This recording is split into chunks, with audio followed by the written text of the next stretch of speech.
Now, Tyler Shuck gets drafted, as we all know, by the Saints while Shedeur Sanders was still on the board. And then Jalen Milroe went.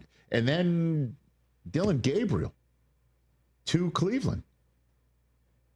And then Shedeur Sanders waits till Saturday. 3 days for this kid. He gets punked in the meantime, too, on the phone. Wildest draft sequence. And then he gets drafted by a team that passed on him 6 times. They traded up to use their last draft choice to get to the spot to draft him anyway in the Cleveland Browns. So he and Dylan Gabriel now on the same depth chart, same quarterback room with Joe Flacco and Kenny Pickett, as we know. Well, this weekend was the first opportunity to see everybody spinning, in Cleveland. We got ourselves a little camp going on in Ohio. And so it's the first time we get to see everybody throwing. First time we get to see some phone videos, somebody shot of one great moment. A lot of Siciliano vertical phone videos over the weekend. Look at Siciliano working it. And we get to see Shedeur Sanders in a Cleveland Browns uniform, number 12. And there was one beautiful dot fly pattern, looked like throw. Yeah, down the right sideline. It was nice. He made some nice throws, man. I saw that one because Dion retweeted it. Coop told me, my son's like, Sanders just threw a touchdown, Dad. Shedeur threw a touchdown. And Dylan Gabriel threw an interception as Schlesinger, the second-round draft choice, the first guy on night 2 that the Browns took. I love it. To give us an indication that they weren't taking Shedeur Sanders. Because if you were taking Shedeur and you got 2 of the first 4 picks of a second round, you're certainly not going to pass up on him on the first shot when nobody can stop you and take him on the second shot when a bunch of teams can trade in front of you and prevent it. So that's the first order of business. And then Shedeur met with the media. So keep in mind, this is supposed to be a kid that doesn't care about this sort of stuff. Because he's better than you. He's better than the media. Let's remember everybody. That's supposed mantra here. Unless you think he's just turning it on, because that is important to him. His branding and things like that. Legendary. Or you just listen to him talk. Let's do that.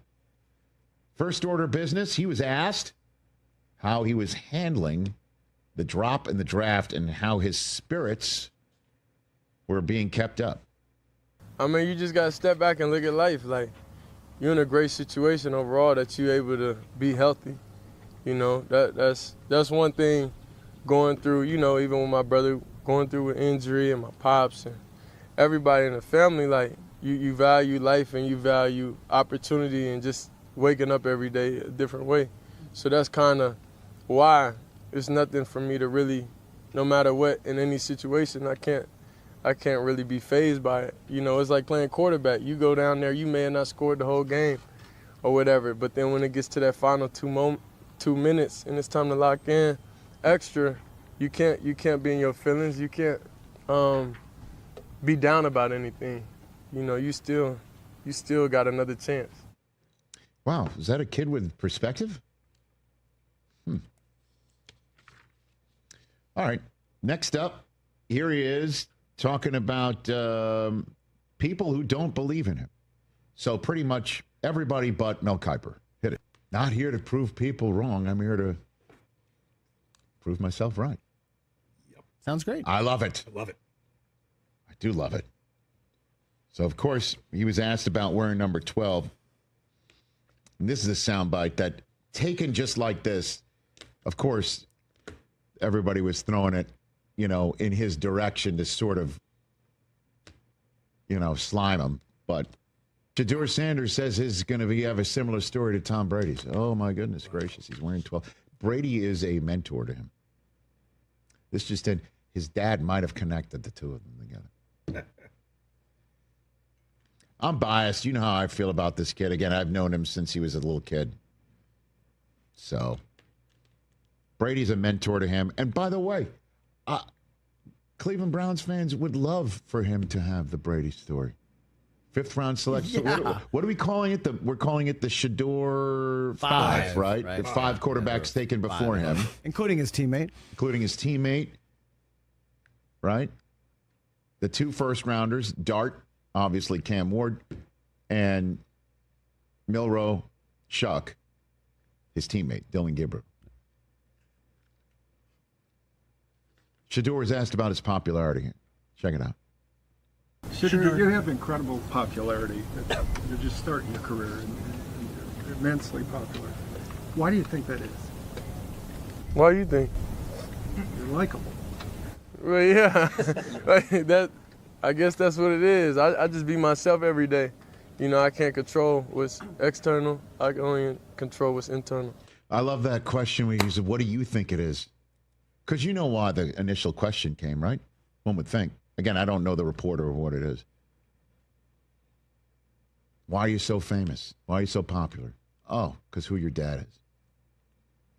Listen, it is 1,000,000% part and parcel of this guy's life who his dad is. Yeah, of course, and I understand, you know, his dad took him from one spot to another, and the whole business that is going to keep getting brought up if he does not do well with Cleveland or doesn't stick is the fact that his number got retired, and it wouldn't have happened if it wasn't for his dad to retire his number, all that business. But as he points out, it is now over and done with.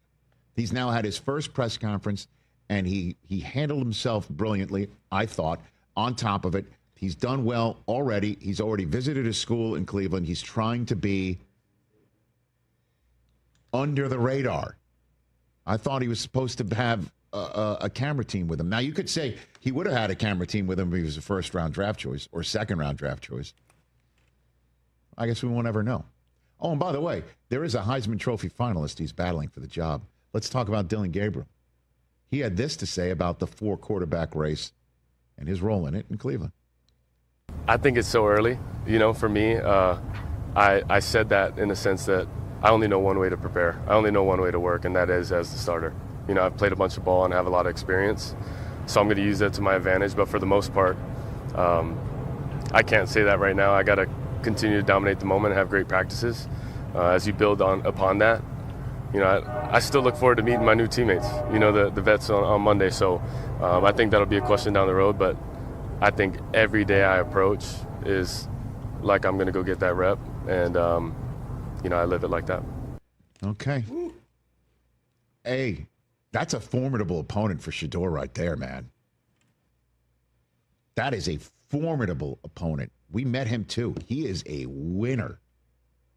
He is a winner, and he's not going anywhere. And he is not going to be part of the narrative of like, okay, Shedeur is now going to use this 5th-round draft choice, put it on his shoulder. He's now a more humble kid than he was before, and he's going to get this job. And Dylan Gabriel's going, I don't know about this. Man, the Browns have got an interesting situation here. I think working in both those guys' favor, they both played a lot of football, which is what you want out of your college players coming in and being a part of your quarterback room. 64 games for Dylan Gabriel. Shedeur obviously started from day one at Jackson State. So, you know, it's going to be a healthy, fun competition, I think. It'd be wild if it's Flacco and the 2 kids. You know, like Brown's daycare, right? And he's the daddy. I think Dylan Gabriel has the most touchdowns in college history. And then there's Pickett, too. I can't wait to watch this thing play out, man. And in case you're wondering, the last time the Browns were on Hard Knocks was 2016. Baker Mayfield. And so that means they've been on... Hướng dẫn các bạn cách làm một chiếc vòng đeo tay đơn giản từ len nhé. Nguyên liệu của mình đây. Mình sẽ sử dụng 3 màu sắc len như thế này để làm này. Màu cam, màu trắng và màu vàng nhá. Sẽ kết hợp lại với nhau. Sử dụng kim móc len này. Kéo này. Rồi giờ mình sẽ bắt đầu mình làm. Mình sẽ sử dụng cái phần len màu cam trước đi. Bây giờ sẽ gỡ len ra nhé.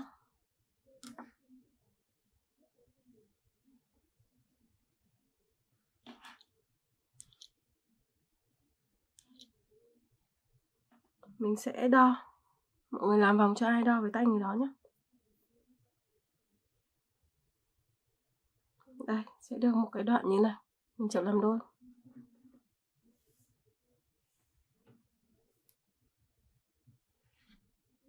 Bây giờ sẽ móc vào đây một cái nút thắt.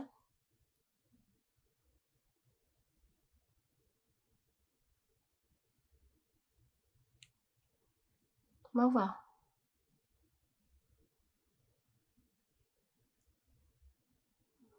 Bây giờ sẽ móc những cái mũi bình kết nhá. Móc hết cái đoạn dây này nha mọi người.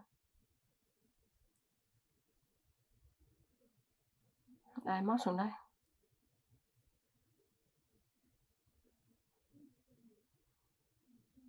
Móc xuống này.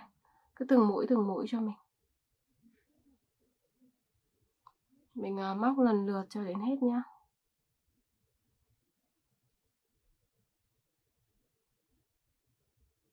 Mũi tiếp theo này.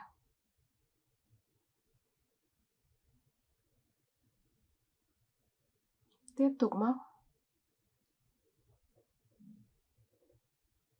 Mũi tiếp theo nữa.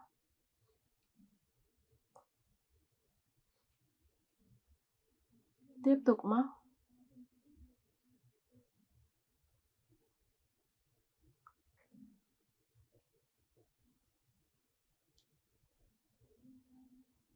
Đấy, mình móc lần lượt như vậy là được nhá.